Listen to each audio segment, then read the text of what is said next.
Si Sofia at ako ay kasalukuyang nasa bahay nila. Habang abala siya sa pakikisalamuha sa kanyang mga bisita na mga kaopisina niya, ako naman ay nakikipagkwentuhan sa kanyang ama na si Ginoong Mark. Si Ginoong Mark, bagamat papalapit na sa kanyang 50s, ay nananatiling matipuno at kaaya-aya. Dahil sa pagiging malapit ko sa pamilya ng aking matalik na kaibigan, komportable akong makipag-usap sa kanila. Habang kami nag-uusap, sumali rin ang lolo ni Sofia na si Ginoong Henry. Sa gitna ng aming masayang kwentuhan, biglang nasabi ni Ginoong Henry, "Buti na lang at wala pa kayong nobyo ni Sofia." Napatawa ako at pabirong sumagot, "Hala naman, lolo. Paano namang ikakabuti yun? Wala ngang jowa eh." Nagkatawanan kaming lahat, ngunit maya-maya'y tumayo si Ginoong Henry upang salubungin ang isang kumpare. Naiwan kaming dalawa ni Ginoong Mark sa isang bilog na mesa sa dulo ng hardin. Mula roon, tanaw namin ang kasiyahan ng mga bisita ni Sofia. Sa gitna ng aming pag-uusap, tinanong niya ako, "Hindi ka pa ba talaga nagkaka-boyfriend?" Tumango lang ako bilang tugon habang dahan-daang umiinom ng beer. "Ibig sabihin, wala ka pang karanasan?" tanong niya na may halong pag-usisa. Nabigla ako at pabirong nagtanong, "Karanasan? Sa anong bagay po?" Tinawanan niya ako at sinabing, "Sa pagpapaligaya." Napatawa na lang ako at pabirong sumagot, "Hala si Tito, paano magkakaroon ng karanasan kung wala ngang jowa?" Nagpatuloy ang aming usapan hanggang sa biglang natamba ang bote ng beer ni Ginoong Mark at nahulog sa ilalim ng mesa. Agad akong yumuko upang damputin ito, ngunit hininto niya ako at sinabing siya na ang kukuha. Sa kabila ng aking alok na tumayo upang tulungan siya, pinilit niyang siya na ang kukuha mula sa ilalim ng mesa. Maya-maya pa, bumalik siya na hawak ang bote at may ngiting sinabi, "Ang bango mo naman." Napalunok ako at tahimik na uminom ng beer, habang ramdam ang kakaibang pagkapal ng hangin sa pagitan namin. Tito, mahinang sabi ko habang tila nakakaramdam ng kakaibang kuryente sa katawan ko. Dapat ba akong umiwas o hayaan na lamang ito? May kiliti akong nararamdaman na parang nagugustuhan ko na rin. Nagpatuloy ako sa pag-inom ng beer, habang si Tito naman ay tila walang ibang iniisip. Ramdam ko ang kaba sa dibdib ko, lalo na't baka may makapansin sa amin. Kaya't panay ang sulyap ko sa paligid habang umiinom. "Gusto mo ba?" tanong niya sa akin ng mahina. Hindi ko alam kung ano ang isasagot. Nanatili akong tahimik at hindi gumagalaw, na para bang pumapayag na rin ako. "Tito, baka mapansin tayo dito," sabi ko nang may pag-aalala.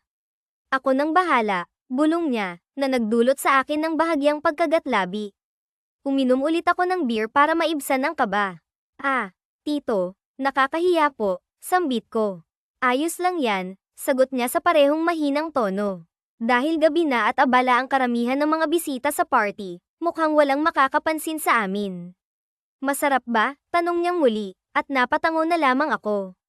Lingid sa kaalaman ni Tito, si Sofia, ang anak niya, ay hindi nabaguhan sa ganitong mga bagay, kaya tila naging madali ang lahat para sa akin. Ngunit iba ang kiliti na nararamdaman ko kay Tito Mark ngayon. "Umayos ka ng upo," utos niya ng mahina, kaya agad akong sumunod. Napahawak ako sa kanyang kamay, at nagtagpo ang aming mga mata. Ngumiti siya sa akin, habang ako naman ay patuloy na nagmamasid sa paligid, nag-aalala na baka may makahalata. Pareho kaming pinagpapawisan. Biglang napansin namin si Henry na papalapit sa amin, kasama si Emma. Agad akong umayos ng upo at pilit na naging maayos ang aking kilos. "Uuwi na po ako, Tito," sabi ko at mabilis na tumayo. Dali-dali kong nilapitan sina Emma at Henry upang magpaalam, pati na rin ang aking BFF. 2 linggo na ang lumipas mula nang may nangyari sa amin ng daddy ng BFF ko. Hindi ko maalis ang konsensya ko, at ayoko nang maulit pa iyon. Una, tinuturing ako ni Sofia na parang tunay na kapatid, hindi lamang basta kaibigan. Pangalawa, si Emma ay parang pangalawang ina ko na rin. Pero si Tito Mark, nagbago ang tingin ko sa kanya matapos niyang iparaanes sa akin ang kakaibang kaligayahan. Aminado akong ilang araw matapos ang insidenteng iyon, hinahanap-hanap ko ang ginawa niya, hanggang sa dumating ang puntong ginagawa ko na rin iyon para sa sariling kasiyahan. Ngunit ngayong Biyernes ng gabi, hindi ako nakatakas kay Claire. Sinundo niya ako sa opisina upang magstay ng buong weekend sa bahay nila, na madalas ko namang ginagawa kapag wala akong ibang lakad. May mga gamit na rin ako sa kwarto niya, kaya't kahit kailan niya gustuhin ay pwede akong magpalipas ng gabi sa kanila. Pagdating namin, nakahanda na ang hapunan, at nalaman kong out of town pala si Emma. Kaya't kaming tatlo na lang ang naiwan sa bahay, kasama si Manang Tina na tagalinis at tagaluto. Mukhang busy ka noong nakaraang linggo, hindi ka dito natulog sa bahay, sabi ni Tito habang kumakain kami.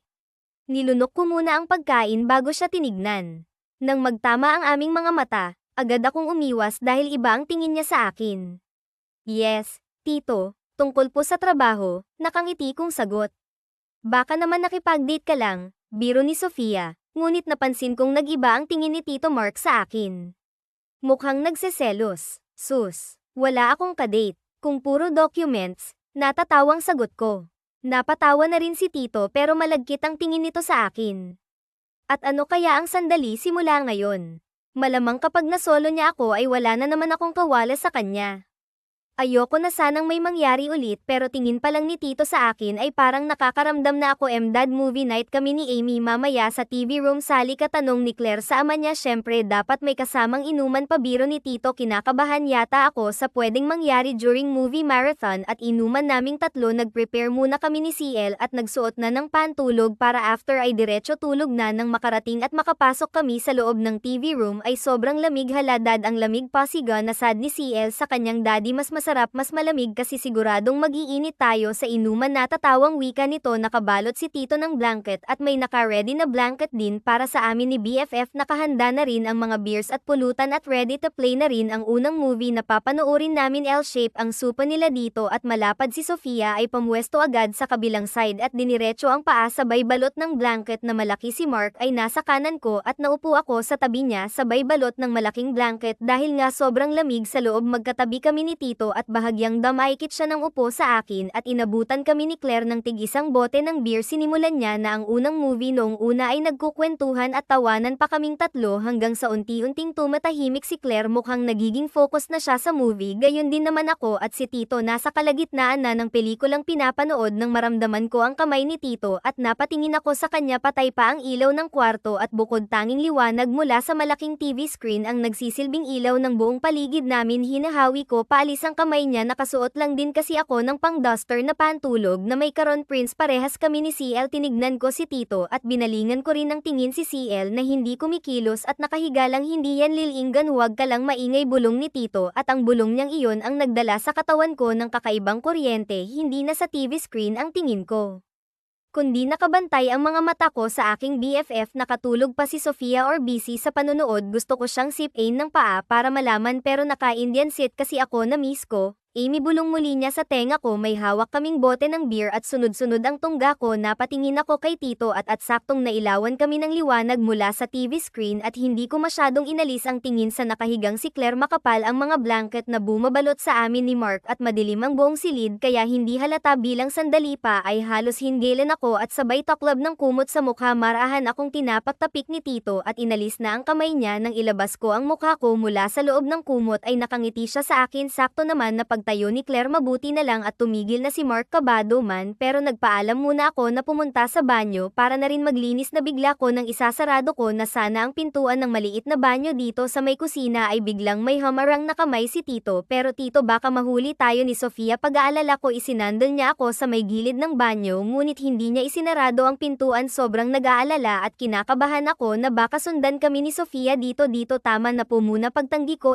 Sabi ko kay Claire, kukuha pa ako ng beer. Nawala na ako sa katinoan. Wala na rin akong magawa. Dad, sigaw ni CL at mabilis na itinulak ko si Tito palabas ng banyo at sisinarado ang pintuan. Bahala na siyang mag-explain sa anak niya pero nabitin ako. Sige na, kumukuha lang ako ng beer. Doon ka. Narinig kong wika ni Tito sa anak. Tulungan na kita dad, wika naman ni Claire. Napangiti ako dahil mukhang purada na ng tuluyan ang nabitin naming sandali ni Mark. Linggo, oras ng uwi ko sa aking apartment mula sa bahay ng aking BFF. Hindi na muling nasundan ang nangyari ng huling Sabado sa amin ni Mark dahil dumating na rin si Emma ng Sabado ng hapon. Pero aminado ako na sobrang bitin at hinahanap-hanap ko talaga yung huling nangyari sa banyo. Pauwi ka na ba Amy? Biglang Tanong ni Tito. Napansin ko na nakabihis siya at dala ang susi ng sasakyan niya. Nakuhan, isabay mo na lang siguro itong si Amy at ihatid sa apartment niya. Nagsuggest naman ni Tita, bagay na bigla akong kinabahan. Naguguluhan ako kung magpapahatid ba ko kay Tito. Malamang sa malamang ay may mangyayari na naman sa amin. Nako tita, kahit huwag na po, may grab car naman. Pagtanggi ko ay insist on the way din naman ang lakad ko sa place mo. Nakangiting wika ni Tito at iba ang aurahan ng mukha niya nang sumulyap sa akin. Yari na naman ako, napalunok na lang ako at tumango bilang tugon sa pag-inchendi. Robert, relax, mukhang kinakabahan ka. Pang-aasar ni Tito sa akin. Relax naman ako, nakangiting wika ako. Nabigla ako nang ay patong niya ang kanang kamay niya sa hita ko. Nabitin ako last time, wika niya habang nakatingin ang mga mata sa daan at nagmamaneho. Napalunok naman ako dahil hindi ko alam ang sasabihin sa kanya about doon. Baka pag sinabi kong ako din nabitin ay magmukhang nag-enjoy naman ako sa ginawa niya. Sa bagay ay totoo naman talaga, pero ayokong ipahalata na hinahanap-hanap ko. Baka naman pwedeng ituloy ko sa apartment mo. Namilog ang mga mata ko sa sinabi niya, ngunit hindi niya ko tinitignan. May lakad ka Tito, sambit ko. Ang lakad ko ay ito, balak ko talagang ihatid ka para masolo kita hanggang gabi. Napatingin siya sa akin at napangiti na lang ako na parang kinikilig at tumango sa gusto niyang mangyari. Makalipas ang ilang oras ng biyahe namin at nakarating na kami, pagbukas ko ng pintuan ng apartment ko ay agad na isinarado iyon ni Tito at isinandal niya ako sa pader na parang sabik na sabik. Wait Tito, sambit ko, sabay awat sa kanya at tumigil naman siya. Hinayla ko siya sa kama at itinulak. Paupo doon, studio type ang apartment ko, kaya naman after ng kusina at dining table ay kama na agad. Wala rin akong sofa pero merong vanity table at office table. Nag-anda na ako at ganun din naman siya at dahil alam kong kaming dalawa lang ay malaya na akong sumigaw paminsan-minsan. Hindi ko man na-enjoy ang unang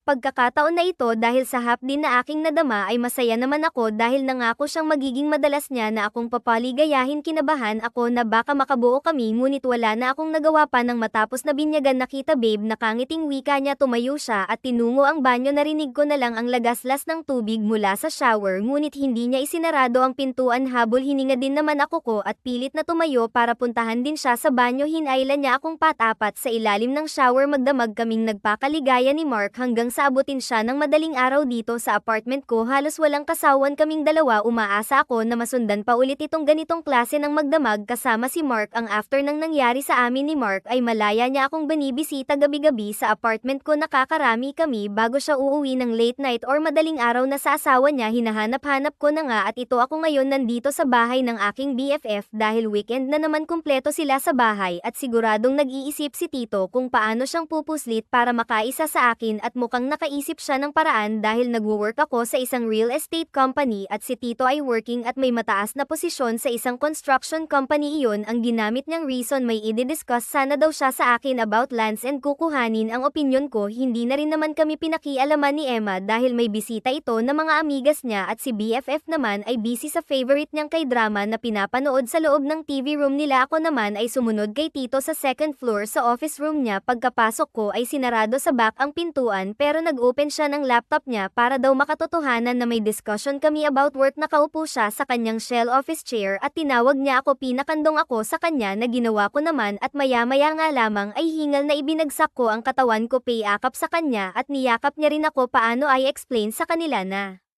haggard tayong dalawa? Mahinang tanong ko. Dito muna tayo. Hindi ako kontento ng isa lang malokong wika ni Tito at natawa naman ako. Malakas ang loob niyang magsalita. Pumupuslit lang naman kami ng oras dito sa loob ng bahay nila ng pamilya niya. Ilang sandali lang ang naging pahinga namin at iniba niya ulit ang pwesto namin. Inumpisahan na namin ang pangalawa kahit nasa same bahay lang kami ng asawa at BFF ko na anak niya. Nagsimula na rin naman akong mag-take ng gamot nung time na gabi-gabi niya akong pinapaligaya sa apartment ko, kaya naman alam naming pareho na safe ang bawat ginagawa namin. Nagpatuloy ang lihim na pagkikita at syempre pagpapaligaya namin ni Mark. Kahit na ayoko na sanang masundan pa ang nangyayari sa amin ay hindi ko na mapigilan kapag nandyan na siya at pinapakilig na ako kapag hindi niya ako nabibisita sa gabi sa aking apartment dahil busy sa work or may out of town siya or out of the country ay lalong namimiss ko siya. Pero napag-usapan namin na bawal ko siyang kontakin dahil siya na daw lagi ang bahala kung kailan kami ulit magpakaligaya. Ngayon nga ay birthday ni Mark, hindi na siya nag-celebrate ng bongga at isang family dinner at inuman na lang daw pero ang totoo ay kagabi palang sinalubong na naming dalawa ang birthday niya, nakailan rin kami at sobrang saya kahit nakakapagod, nakalimutan kong bumili ng alak, samahan mo naman akong bumili, Amy, sambit ni Tito. Napatango na lang ako pero syempre alam kong may ibang balak si Tito. Habang naglalakad na kami pabalik galing sa convenience store sa labas ng subdivision, birthday ko pero wala ka pa yatang gift sa akin, pabong wika nito. Hala siya, wala daw, kagabi lang halos magsawa na siya sa ilang beses na nangyari sa amin, hindi pa ba counted yung ginawa natin last night? Pabiro din naman ang tanong ko, sabay tumawa siya ng malakas kaya natawa na rin ako. Nadaan kami sa may playground at napansin ko na may madilim na part dito. Dito wait lang, halika doon muna tayo, pag-aya ako sa kanya.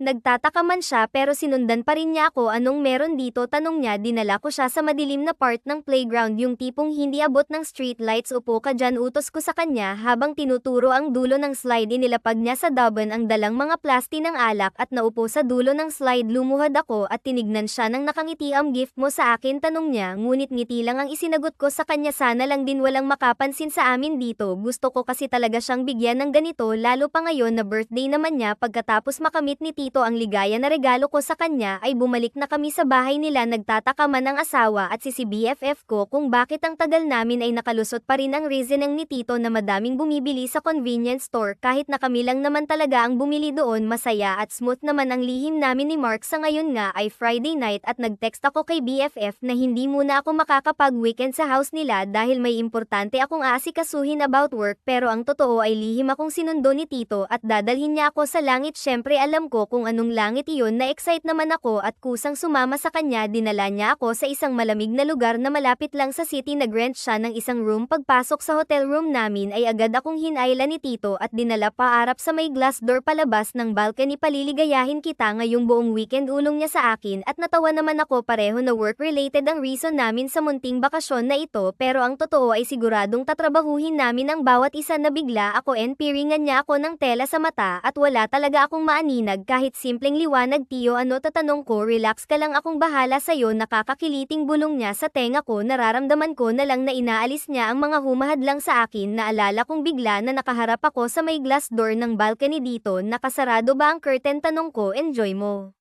lang itong gagawin ko, bulong niya. So meaning pwedeng nakabukas ang kurtina ng room at malamang nakabuyangyang ako, pero hindi ko na lang din pinansin. Saan mo gusto akong magsimula, taas o baba? Bulong na tanong niya. Natawa ako pero nakakadala ang boses at tanong niya na iyon, taas pa tanong ang naging sagot ko. Sobrang saya ang nadarama ko ng mga oras na iyon na para bang ako ang asawa niya. Madaling araw na kaming natapos magpakaligaya at iba-iba ang ginawa niya habang naka-blindfold ako. Good morning pati niya, pero kita ko na ang aga-aga ay ang L ni Mark. Shower muna, Tito. Nakangiting wika ako pero umiling siya. Natawa ako dahil L na L ang Mark ko. Kakaiba ang dinudulot nito. Sakto lang na panggising sa umaga. Mabuti na lang at umiinom ako ng gamot para dito, kung hindi ay malamang nakabuo na kami ni Tito. Masaya ang naging weekend namin ni Mark. Kahit bagbog sa pagod ay sulit na sulit naman ang aming quality time together. Lunes at Martes ay naging busy kaming pareho sa work kaya naman wala na rin siyang time na puntahan din ako sa apartment para makapagpaligaya kami. Ayos na rin yun para naman makapag-relax din at mabigyan ng time maka-recover ang magkong alaga. Ngunit habang nagwo-work ako ay ramdam ko pa rin ang alaga ni Mark sa akin. Ganyan ko siya hinahanap-hanap hanggang sa nag-message si Claire at nag-overtime din daw siya. Magkita daw kami at sabay mag-dinner kaya naman pumayag na rin ako dahil nagugutom na halaga ako. Habang naghihintay kami ng order naming pagkain ay parang may dinadalang problema si Claire. Bes, may problema ka ba? Tanong ko. Bes, si Dad may other woman yata. Nabigla ako sa sinabi ng BFF ko na lintikan na may nakakita ba sa amin ni Robert. Paano mo na nasabi, Nautol? Na tanong ko, pero dapat hindi ako magpahalata. Nagtataka kasi si Mommy kung bakit laging nag-overtime si Dad, and then last weekend din about work. Minsan naman quality time namin yung weekend pero si Dad mas pinili yung work, sad niya. Then sinurprise ni Ma'am si Dad sa office last Monday night kasi sabi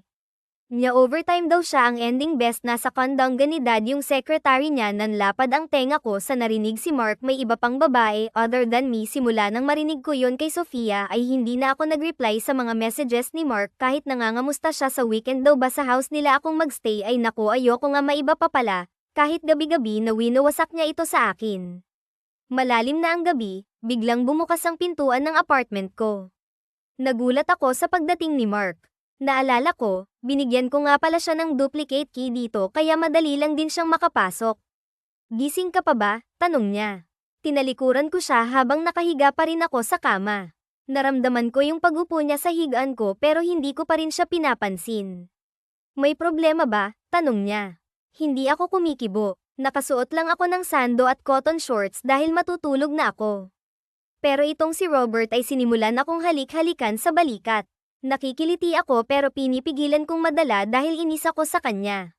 Ang mukhang kailangan ng pampainit ng baby ko, malambing na sambit niya. Pampainit mong mukha mo, doon ka sa secretary mo.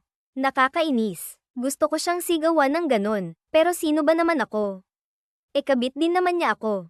Ito, sigaw ko nang lingunin ko siya. Ay nakangisi siya sa akin. Sa ganito lang ay bumigay na rin ako. Hindi ko talaga kaya siyang hindi pansinin hanggang sa marating ko ang ligaya. Inis ako pero nagustuhan ko pa rin ang ginawa niya. Kontento ka pa ba sa akin?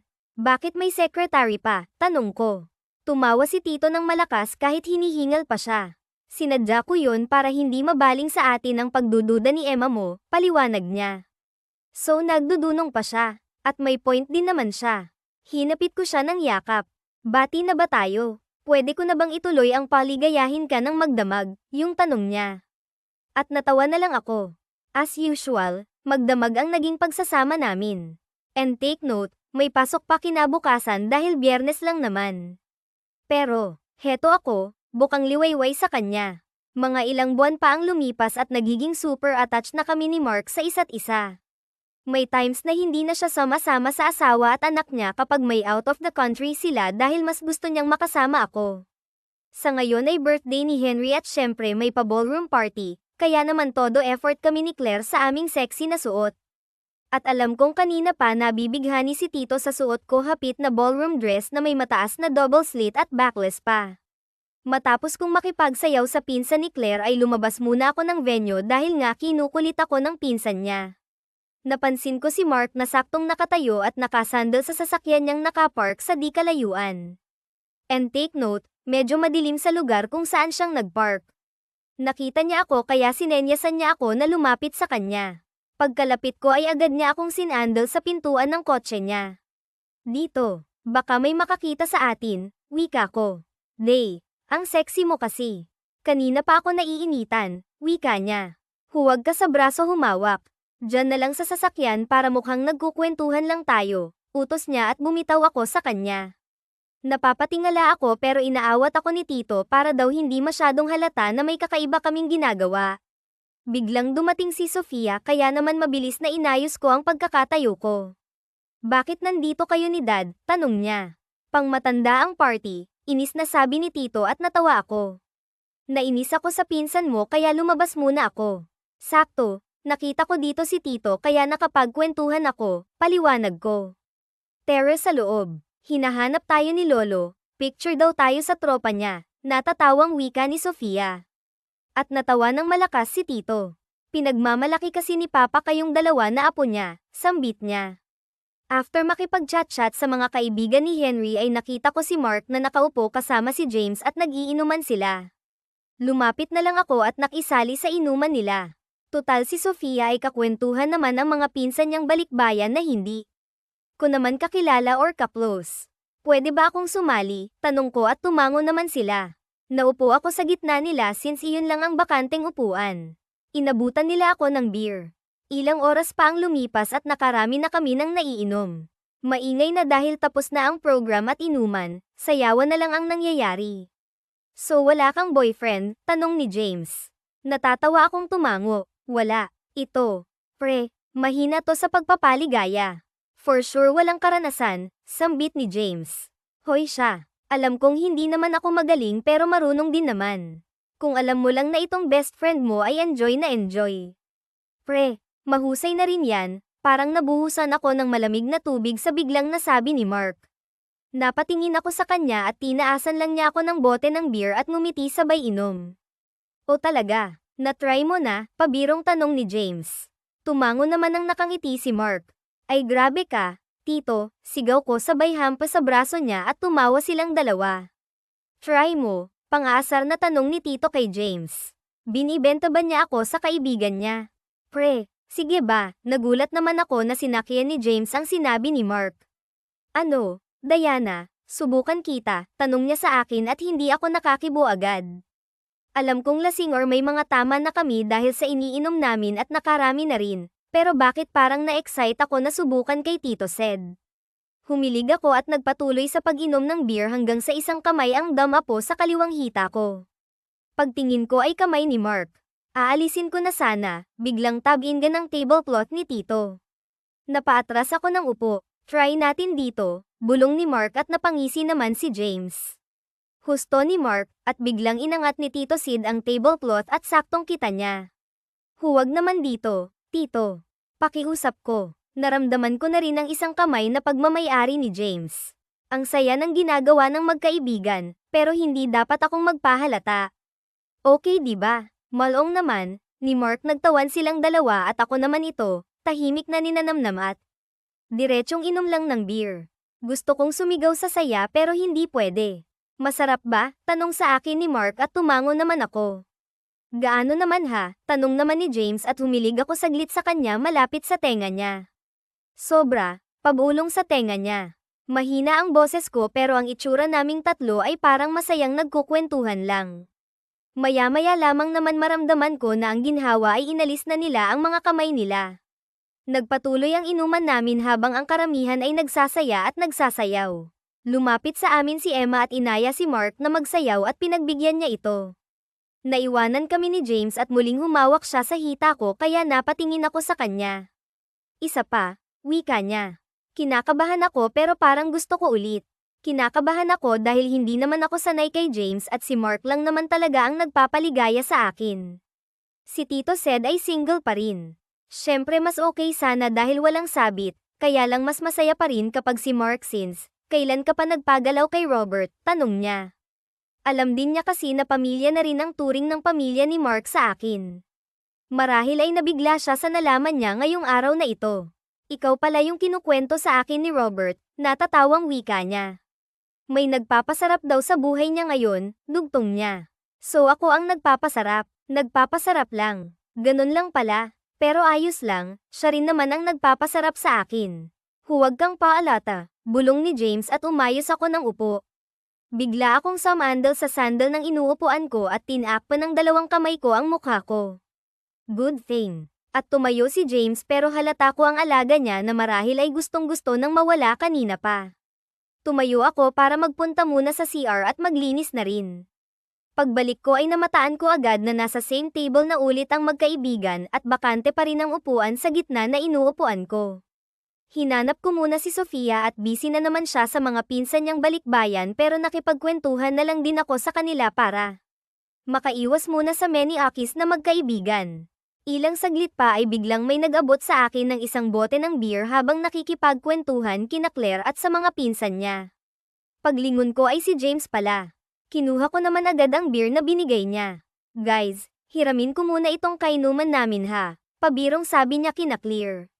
Sure, James. Enjoy. Maingay na wika ng aking BFF. Okay ka pa ba bes? Tanong niya. Oo naman. Sarap ng makipag-inuman sa kanila eh. Masayang wika ako sa aking BFF. Inakbayan ako ni James at sabay kaming naglakad pabalik sa table kung saan waiting na si Mark. Hinahanap ko si Emma. Pero sa ngayon ay busy siya sa mga kaibigan at kamag-anak nila na makipagkwentuhan at tawanan. Pagkaupo ko pa lang ay agad na hinayla ni Mark ang binti ko. Naupo naman si James sa tabi ko kaya ito na naman ako ngayon sa pagitan ng dalawang many akis na magkaibigan at mabilis na pumailalim sa mesa na nababalutan ng tablecloth na mahaba. Han, hinahanap ka ni Papa, biglang dating ni Emma kaya naman pala tumigil bigla si Tito pero kinakabahan ako dahil nasa ilalim si James. Amy, mag-isa ka na lang dyan. Doon ka muna kina Claire, wika niya. No tita, okay lang ako dito, kainuman din namin dito si James. Umalis lang saglit, pagdadahilan ko nang muling lumabas siya mula sa ilalim ng mesa at pawis na pawis parang pagod na pagod. Ako ngayong gabi kahit nakaupo lang naman ako dito ng magdamag at mukhang mapapalaban pa ako kay Tito Zid. Doon tayo sa condo ko, pag-iimbita niya sa akin, pero lumingon din muna ako kay Mark. Ah, si Robert, kung dalawa kami papayag ka ba? Natigilan ako sa tanong niya. Napasabi ako ng mahihina ang tinig. May kakaiba sa pakiramdam ko ngayon. Nanaginip lang ba ako? Ganito na ba ako ka-addict sa pagpapaligaya na hanggang sa panaginip? Nakahiga ako sa kama. Naidilat ko ang mga mata ko at may tao nga sa pagitan ko. Sino ka? Napalingon ako sa kaliwang side at nakaupo si Mark at nakangiti sa akin. Good morning baby, nakangiting. Bati niya at muling belang ko sa lalaking abala sa kanyang ginagawa. Okay ba, Amy? Bilang angat ng ulo ng lalaki at napangiti ako dahil si James pala. Napansin ko na pinapanood lang ba ako ni Mark. Muling nilinggan ko siya at patuloy na nakaupo at nakatitik sa ginagawa ni James. Enjoy mo lang yan, Amy. Gusto kong nakikita habang pinapaligaya ko ng iba, sambit ni Mark. Matutuwa ba ako sa sinabi niya or may inis na parang pinapagamit niya ako imbis na siya lang? Pero kung sa bagay napaligaya na rin naman ako kagabi ni James sa party at alam niya iyon. May susi nga pala si Mark ng apartment ko kaya nakapasok sila dito ni Tito Sid habang mahimbing ang tulog ko. Nag-enjoy naman ako sa ginawa naming tatlo. Pagkatapos nila ay hinayaan nila akong maligo muna at usapan ay magpapahinga muna bago ang susunod na digmaan.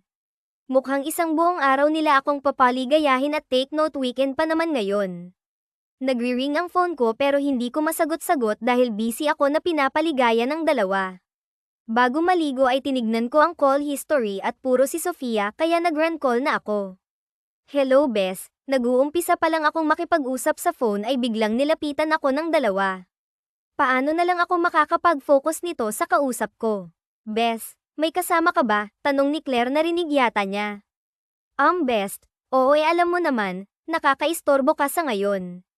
Mamaya usap tayo mabibitin ako, sambit ko. Ganyan naman kami ni Claire. Minsan na rin na ganyan siya nang may makasama siya, pero pag nagkita kami for sure ipapako niya sa akin kung anong nangyari. Okay Bes, enjoy, natatawang wika niya at nag-off na ang call. Ay grabe kayong dalawa, sambit ko at tumigil silang pareho sabay tumawa at tinulak na ako sa loob ng banyo para maligo.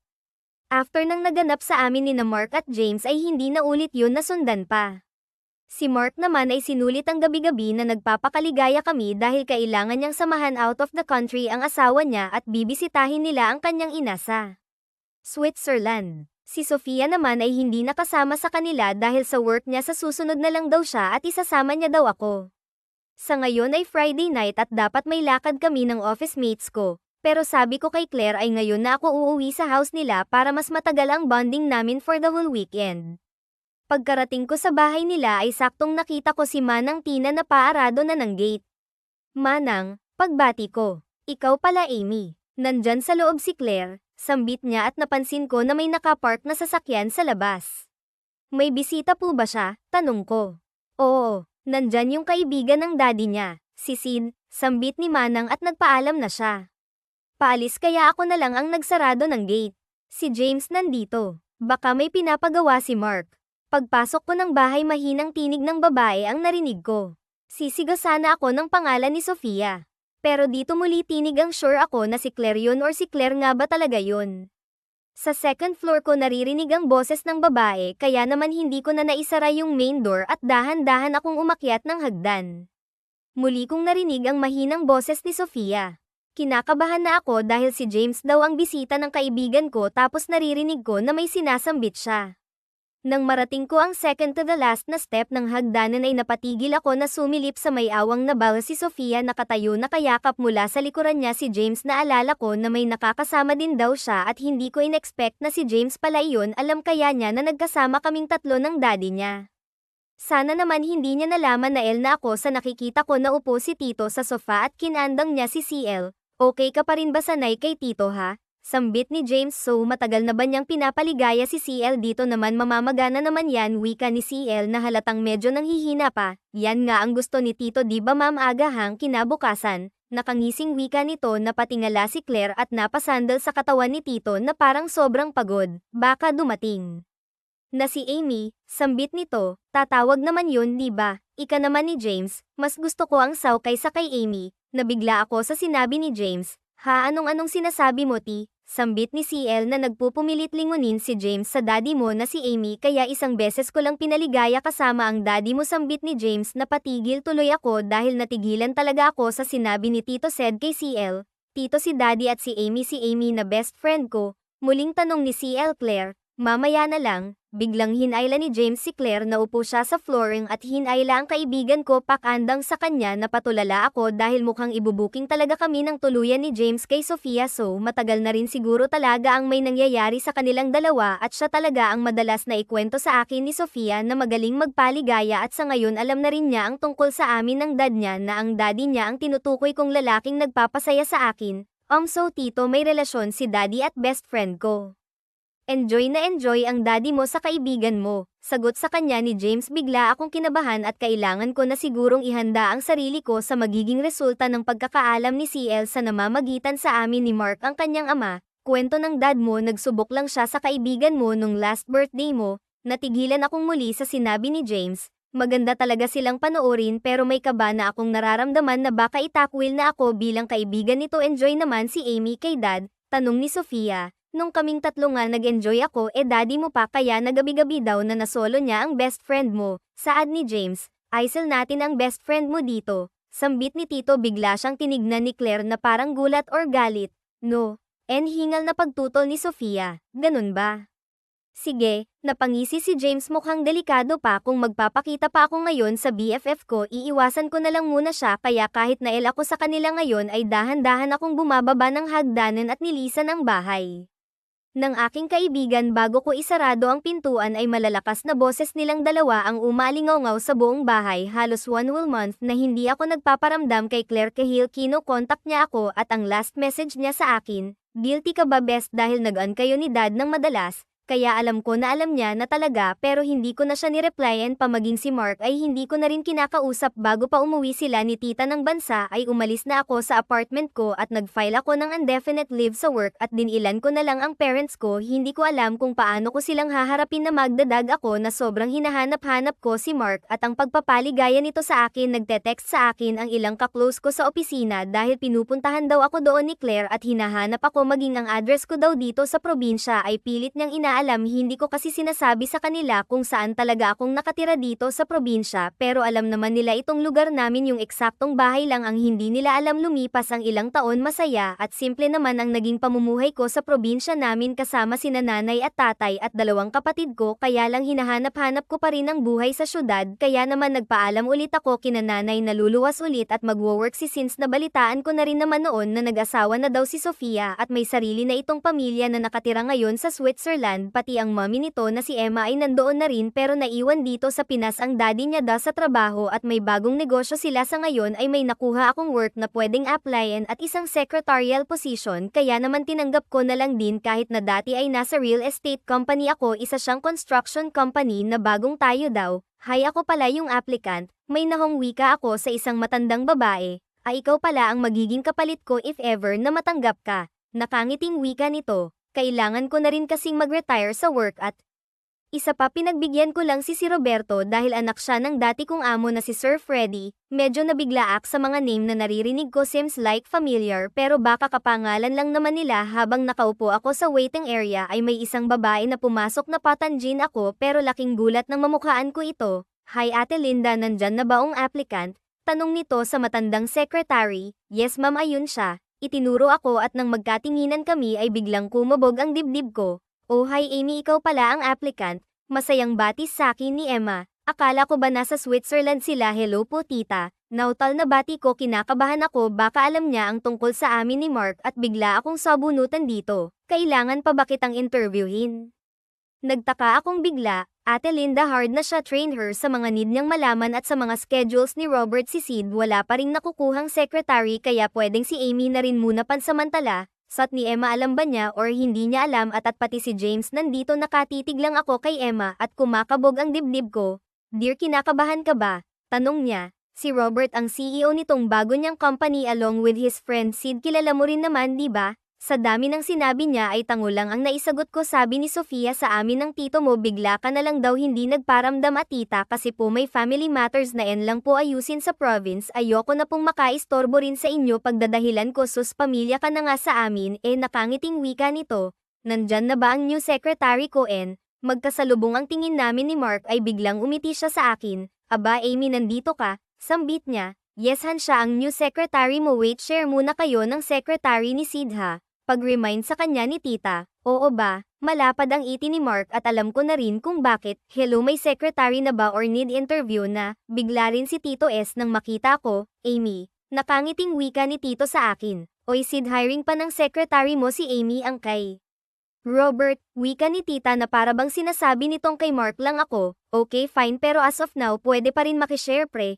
Tanong ni Tito said kay Mark. Syempre double meaning ang itian ng dalawa at alam kong yari naman ang kayamanan ko na matagal nang napahinga. O siya, sige na flight ko na pabalik ng Switzerland, ibabalita ko kay Claire na ikaw na ang new secretary ng dad niya. Sambit nito at nagmamadaling lumabas ng CEO office. Ate Linda, closed door interview muna namin si Amy. Bik ni Mark at tumango lang si Miss Linda. Nak ma'am, kung alam mo lang ibang interview ang gagawin nitong dalawa sa akin, at ayun na nga, muling nanambalik ang masagana at masayang bakbakan sa buhay.